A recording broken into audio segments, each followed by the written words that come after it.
Sentir para sanar.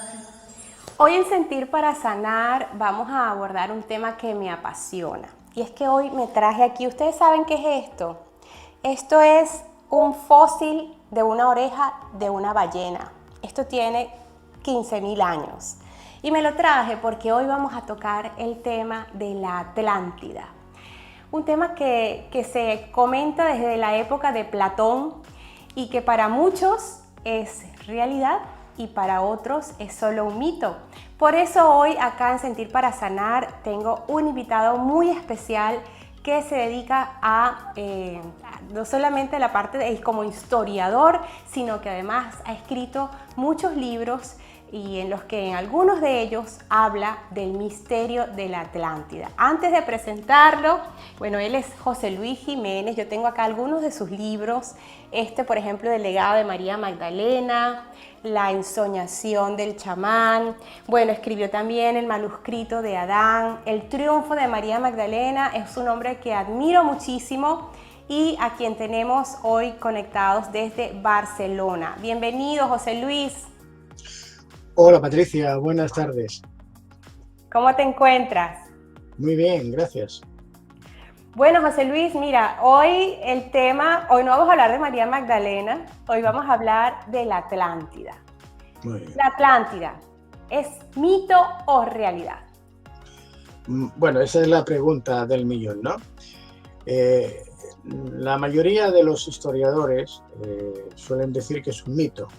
Y dicen que es un mito porque se supone que no se han encontrado pruebas arqueológicas que demuestren su existencia. Bueno, personalmente yo creo que sí que existen esas pruebas arqueológicas, que hablaremos de ellos si hay tiempo ahora.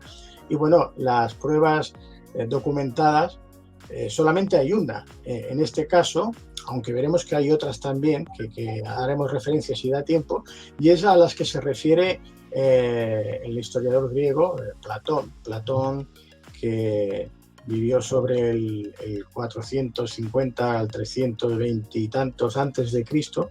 Bueno, pues sobre el 350 antes de Cristo, él escribió, o se conocen una serie de escritos, que son los diálogos del Timeo y de Critias, dos personajes a los que él se dirige, que algunos piensan que puede ser también ficción, que no existieran, pero yo creo que no, por los datos que da, donde él habla de esta isla a la que llama Atlántida y que la sitúa en un lugar muy concreto del Atlántico, del Océano Atlántico, que ahora veremos, ¿no?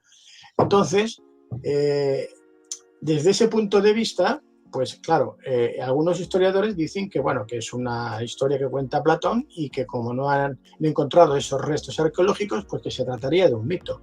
Pero como vamos a ver, sí que existen evidencias, sí que hay restos arqueológicos, sí que hay de alguna forma algunas pruebas que nos situarían a esta isla donde él la ubicó, y veremos que hay datos en otros lugares, en otros continentes, que hacen referencia también a esta isla, a este continente, porque más que una isla era un continente por las grandes dimensiones que él dijo que tenía. Bien, yo aquí estoy mostrando ahora, no sé si se ve bien, un mapa mundi de donde estaría la Atlántida aproximadamente, de acuerdo a los datos que facilita Platón y con la forma que tendría, que ahora veremos más detalles. Si nos fijamos, nos está diciendo que se encuentra frente a las columnas de Hércules. Las columnas de Hércules, que es, aquí vemos la península ibérica, donde está España y el norte de África, el monte H. Esta zona de este estrecho, que es al que hace referencia Platón, se conoce como las columnas de Hércules. Aquí en esta otra imagen, lo he tomado esto de Google Earth. Aquí vemos cómo tenemos Gibraltar, tenemos esta parte de aquí de Ceuta donde estaría el monte H, y esto sería el estrecho de Gibraltar.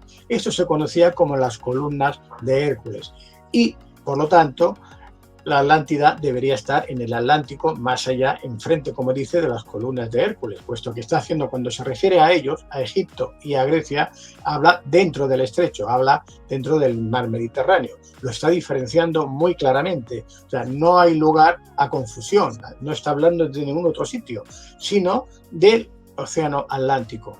Y digo esto Porque han surgido pues muchos investigadores que dicen que si la Atlántida está en América o que si estaba en la isla Santorini, cerca de Grecia, que si estaba en otro lugar.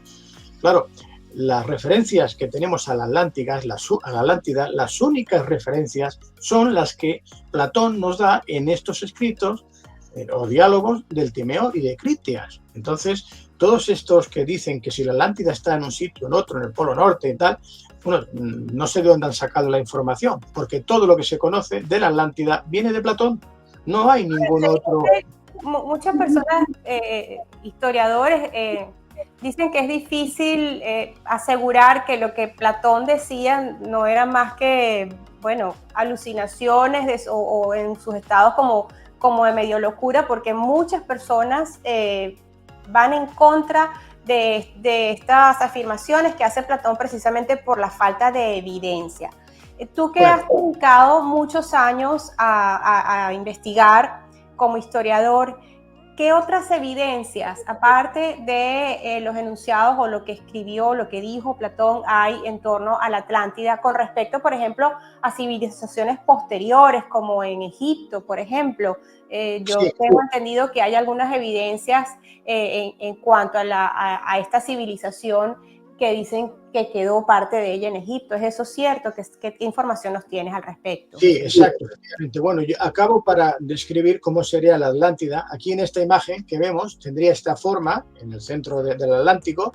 En la parte sur es donde estaría la capital, Poseidonia, que vemos que tiene unas características que son una especie de círculos como canales de agua, ¿no? del mar, y otros círculos interiores o anillos de tierra, en cada uno de los cuales se iban a ubicar determinadas dependencias. Si hay tiempo luego entraremos, y si no, pues para que sepamos que Platón describe con todo detalles cómo está conformada la Atlántida y dónde están los palacios, quién vive en cada lugar, de qué se encarga en cada cosa. Incluso habla de un material del que están construidos algunos de estos muros de aquí, porque el primero estaría hecho de un material de cobre, el otro de plata, tal. Bueno, pues hay un material que se llama oricalco. Este oricalco, según estos investigadores que dicen que niegan la existencia de la Atlántida, decían que era un material inexistente e inventado por Platón, ¿no? Como la Atlántida. Bueno, pues ahora vamos a ver que no. Se ha descubierto recientemente un pecio hundido, un barco griego, que transportaba 39 lingotes de oricalco, algo que, según estos investigadores, decían que no existía, ¿no? Igual que la Atlántida. Bueno, aquí vemos también, hay una imagen. ¿De dónde venía la embarcación? Bueno, la embarcación de dónde venía no se puede saber, se sabe dónde se ha encontrado, porque si después de tantos siglos o quizás miles de años, decir o afirmar que venía de aquí, de Posidonia, de la Atlántida, pues aquí sería aventurarse mucho. Yo eso no lo puedo afirmar. Evidentemente, si es un barco, era una nave, un trireme, que es lo que se utilizaba en esta época, y venía cargada con varios lingotes de oricalco, que ahora los vamos a ver, pues, y no existe, y no hay constancia en ninguna otra nación ni en ninguna otra parte del mundo más que la Atlántida de Platón, pues hombre, como decimos aquí en España, blanco y en botella, solo puede salir de un lugar, de la Atlántida, ¿no? Porque el oricalco, según estos investigadores, no existía, era una ficción, y ahora vamos a ver que no era ficción, y además se ha encontrado hundido en el 2004, creo, ahora os lo muestro, que estaba hablando de Posidonia. En lo que os decía, veis aquí del mar, pues para entrar había un canal subterráneo que tenía como unos 9 kilómetros de largo, venía la primera muralla, que era de cobre, este círculo que vemos aquí era del agua para separar.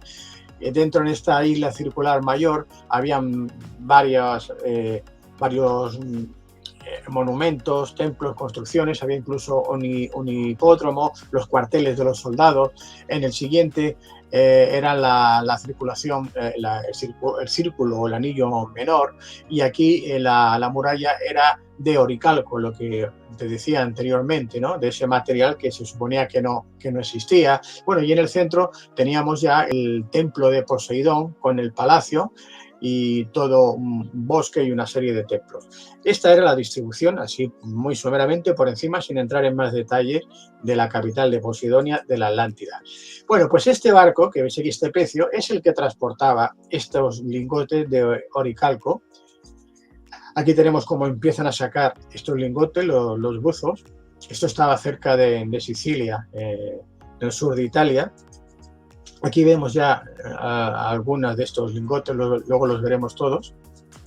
Y aquí tenemos los 39 lingotes de este metal oricalco, que se suponía que no existía, que por cierto Platón, cuando hablaba de la Atlántida, no solamente se quedó en la Atlántida, incluso hablaba también de Egipto y hablaba de las pirámides, ¿no? Decía que las pirámides, lo que es el piramidón, la parte superior de la gran pirámide de Giza, que no lo tiene, ha desaparecido, era todo de oricalco, ¿no?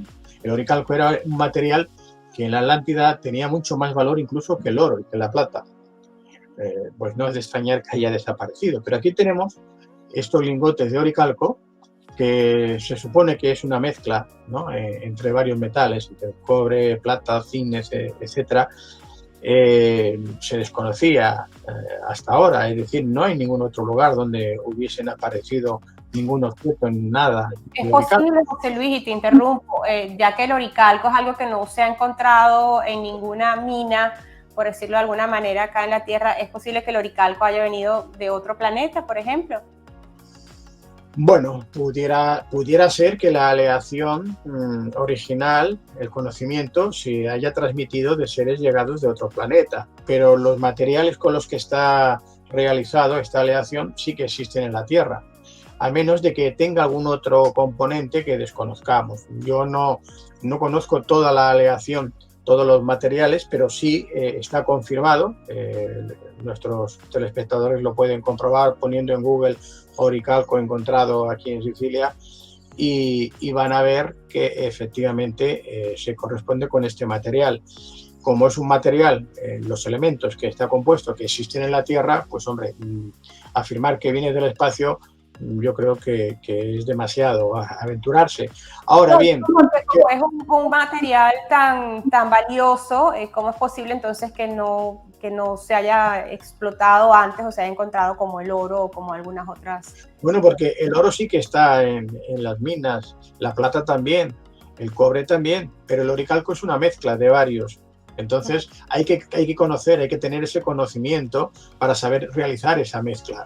Entonces cuando estamos hablando de 12.000, 13.000 o 14.000 años atrás, que se supone, según la ciencia ortodoxa, pues la mayoría de los seres humanos íbamos en taparrabos, ¿no?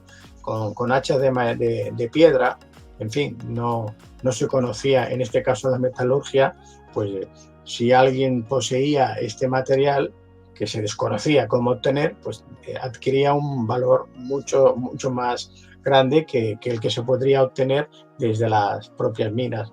Es lo que yo imagino que le daba este gran valor.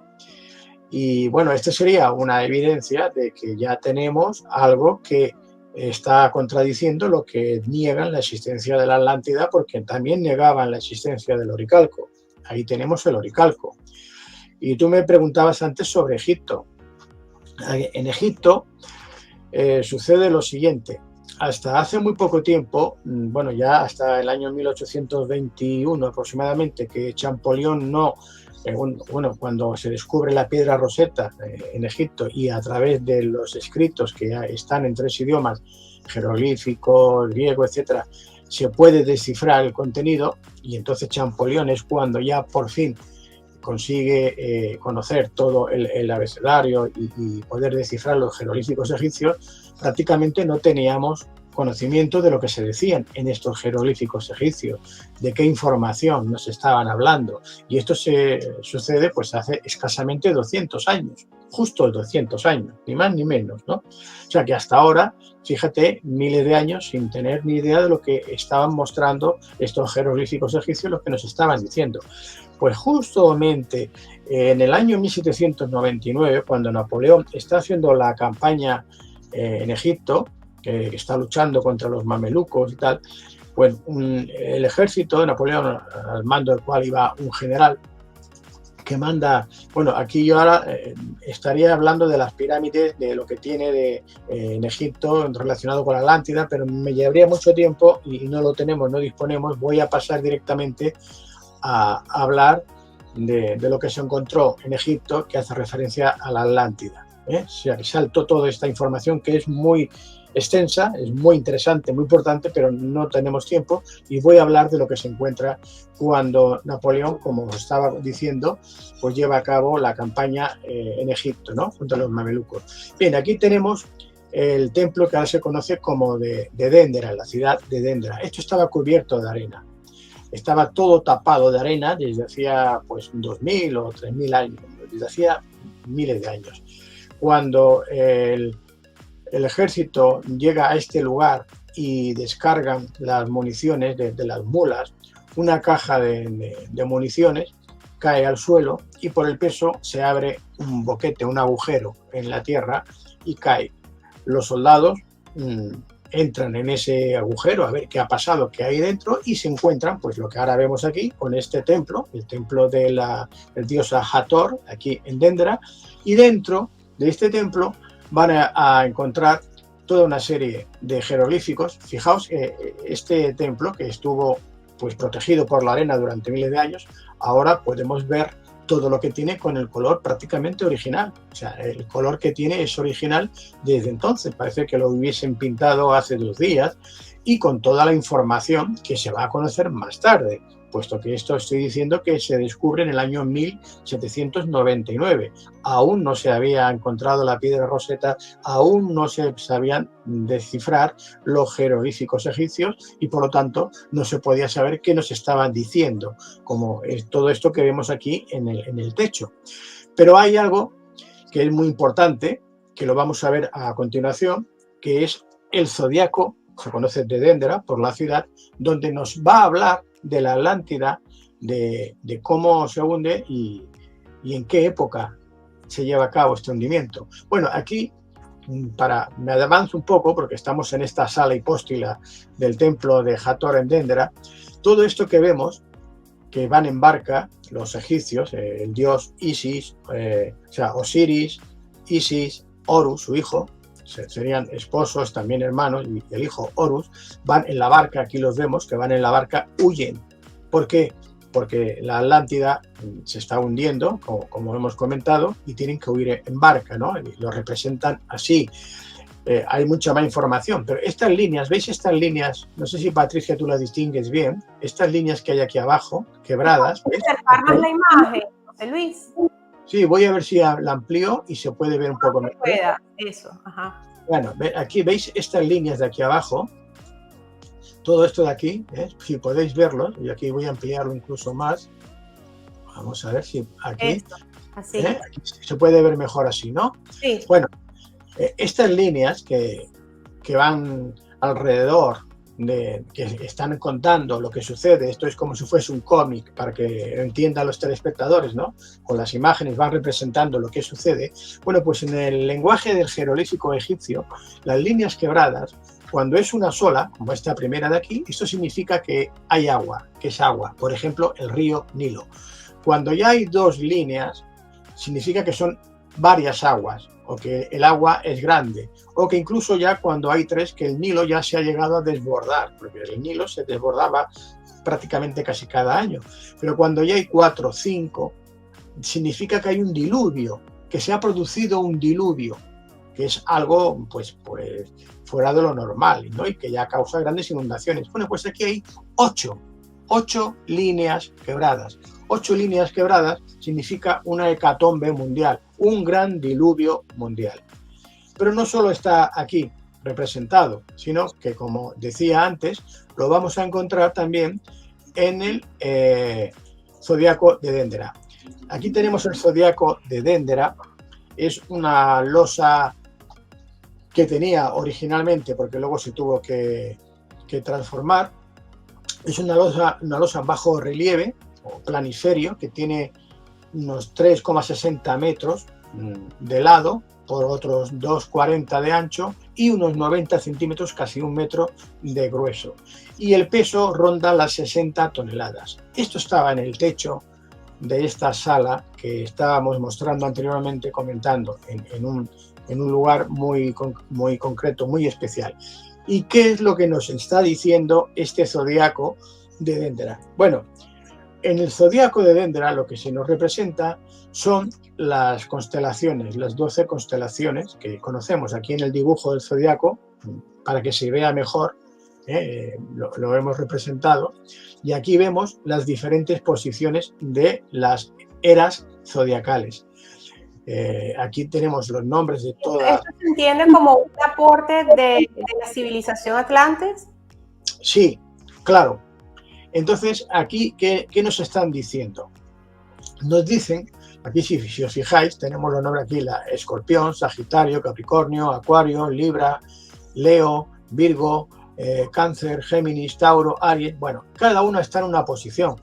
Para poder contemplar los zodiacos, las eras zodiacales, esto se produce por el movimiento de la Tierra. La Tierra tiene varios movimientos, tiene el de rotación sobre sí misma, que dura 24 horas, el de traslación alrededor del Sol, que son 365 días, es un año, y luego tiene un movimiento que se llama de los equinoccios. Los equinoccios es porque la Tierra tiene un bamboleo, es como una peonza. Cuando tiramos una peonza, cuando de pequeños, que algunos habremos jugado con peonzas, vemos que tiene un bamboleo, que no gira completamente vertical, sino que diríamos lo que es la parte del polo norte, tiene como ese bamboleo. Ese bamboleo es lo que hace que se vaya, si miráramos siempre en esa dirección, un eje imaginario, nos estaría marcando esos lugares del universo, de la constelación, de la cúpula estelar, donde veríamos estas diferentes constelaciones. El círculo, cuando la Tierra con ese bamboleo consigue realizar todo ese círculo, transcurren 25.695 años, casi 26.000 años, hablando así en números redondos, ¿no?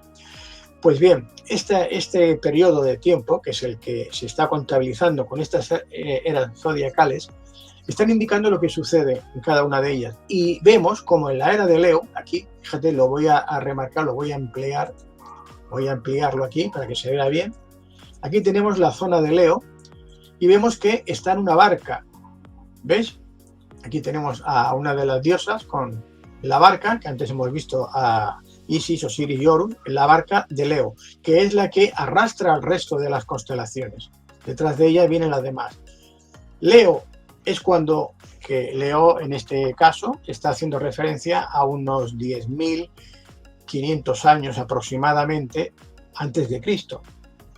Es cuando estábamos en la era de Leo. Y es aquí cuando se produce ese diluvio y el hundimiento de la Atlántida. Y tienen que huir los atlantes en la barca. O sea que esto es lo que nos está indicando el zodiaco de Dendera, entre otras cosas, pero para no alargarme demasiado. Otra prueba, otra evidencia que nos está diciendo lo que sucedió. Pero no es lo único, no es lo único. Antes me comentabas tú si se fueron a otros países. Pues sí, mira, esto que tenemos aquí es un grabado en piedra. Esto estaba en Quital, en Guatemala. Y hacía referencia precisamente a esto. Habían representaciones del hundimiento de la Atlántida. Aquí vemos, fíjate, vamos a ampliar también. Aquí vemos un volcán, cómo está saliendo el humo, las cenizas del volcán. Aquí vemos el terremoto, cómo se están cayendo los bloques de las construcciones, de los templos. Vemos a la gente que se está ahogando, los peces que se mueren también, porque imagino por el volcán. Y vemos aquí cómo están huyendo en barca las personas que se consiguen salvar. Desgraciadamente, estos en los años 30 del siglo pasado, estas representaciones las arrancaron de allá unos, bueno, se dicen que eran exploradores o investigadores alemanes. Era cuando el Tercer Reich estaba en su auge, y se las llevaron para Alemania y ya nunca más se ha sabido de ellas. Gracias a que tenemos algunas de estas fotografías que podemos demostrar la existencia de estos grabados y de lo que están explicando y contando.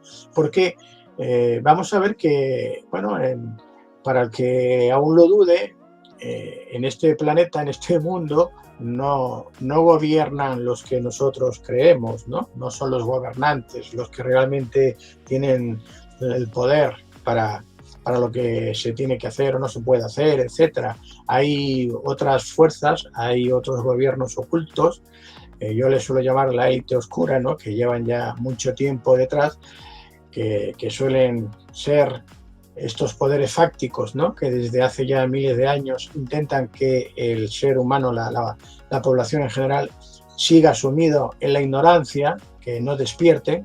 Y todas estas pruebas que van surgiendo, que vamos a ver que hay muchos restos arqueológicos que nos hablan de unas civilizaciones muy anteriores y mucho más avanzadas que la actual, pues no interesa que se sepa. Así que hacen desaparecer todo este tipo de pruebas.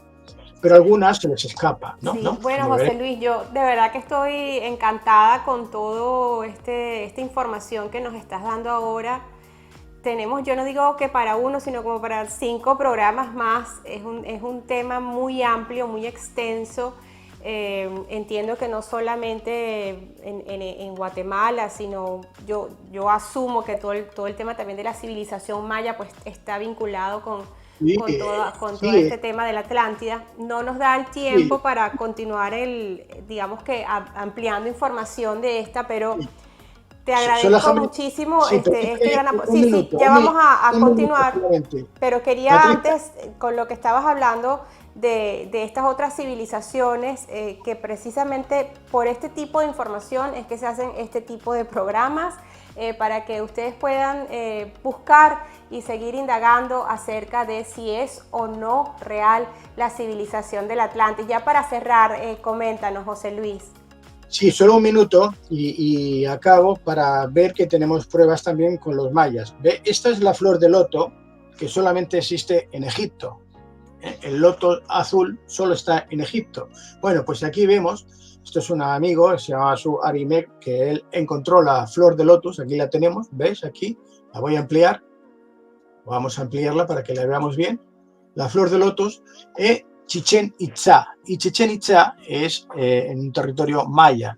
Es decir, ya para no extenderme, sí que tenemos también restos arqueológicos, pruebas de que esa cultura egipcia se conocía en América, porque tenemos pruebas. Ya en otro día hablaremos de otras evidencias, pero ya vemos que sí, que efectivamente hay restos arqueológicos, hay evidencias de que la cultura egipcia no solamente estuvo en Egipto, sino que se conocía en otros países, en este caso de América, sobre todo de Sudamérica y a meseta mesoamericana. Y bueno, ya sé que no tenemos tiempo, ya te dije que tenía que resumirlo mucho, pero creo que con esto nuestros telespectadores pues podrán discernir y valorar si realmente la Atlántida es solo un mito o realmente fue real, fue verdad su existencia. Bueno, te lo agradezco muchísimo este tiempo desde Barcelona que te tomaste para darnos esta explicación.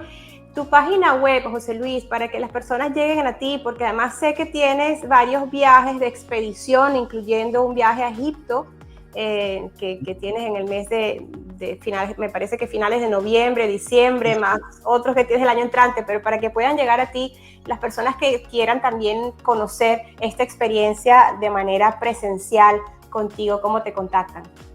Bueno, pueden contactarme a través de la página web www.jljimenez.es, Jiménez con G de gato, y aquí tienen los enlaces a mi canal de YouTube, a canal en Facebook o Instagram, todos los lugares donde yo participo.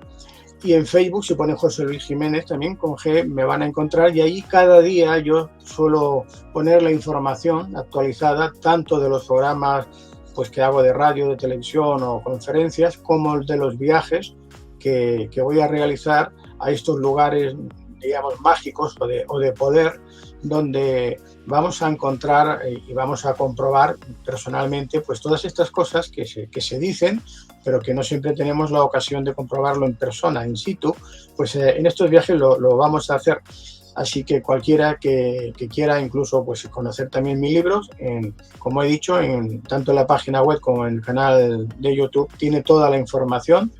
Y si alguien me quiere escribir, pues allí tiene el enlace. Mi correo es jljimenez@jljimenez.es. También yo siempre respondo a los escritos, a las cartas y cualquier información que precisen. Bueno, doctor, gracias por todo este conocimiento que has aportado.